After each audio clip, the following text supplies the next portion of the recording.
Hindi na nagpaparamdam ngayon si alias Robin Hood, ah. Oo nga, Vice Mayor eh. Pagkatapos nung kaso ni Mayor Arguelles, hindi na nagpakita uli. Acosta, hanggang ngayon ba Vice Mayor ang tawag mo sa akin? Sorry. Hindi lang ako sanay, ma'am. I mean, Mayor. Sir Acosta, gusto daw po kayo makausap ni Judge. Bakit ho? I have a confession to make. Sige, sa opisina tayo. Ano po kayo?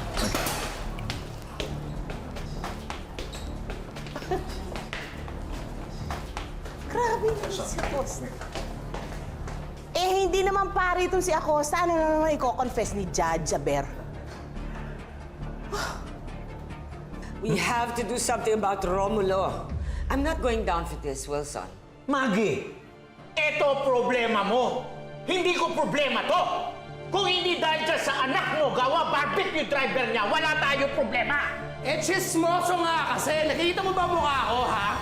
Ay! Nakita nyo? Dean! Where are you going, Dean? Ikaw hanap solusyon. Paano to? Anong gawa natin?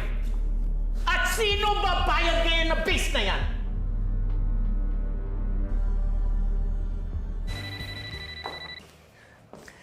Cha, I hope you're calling dahil may maganda kang balita. Marami na ako masyadong problema.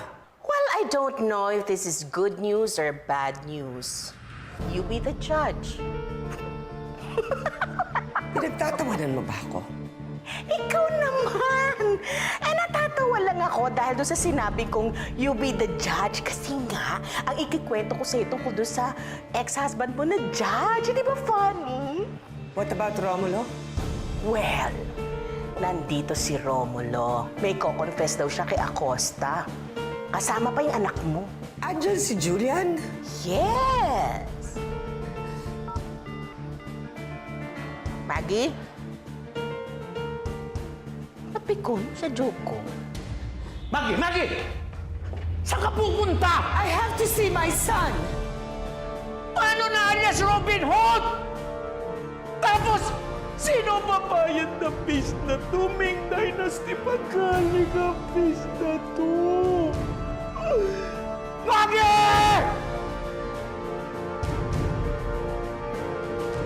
So, sinasabi mo na inosente si Pepe? Oo. Matagal ko na nga kinikimkim yung sikretong yan eh. Tagal na akong binabagabag ng konsensya ko. Kailangan ko nang sabihin ng totoo para malaman na ng tao kung gaano kasama si Maggie. Masyadong maraming tao nang nadadamay. Bakit ngayon ka lang magsasalita? Nadadamay na kasi ang buhay ng anak ko eh. Pinag-aanap ako ng mga tao ngayon. Tingin ko mga tauhan ni Wilson Chan. Wilson Chan? May atraso ka rin sa kanya? Si Maggie, konektado rin doon sa kriminal na yon. Gusto ko mapasa ilalim ng Witness Protection Initiative. Ako sa kayong anak ko.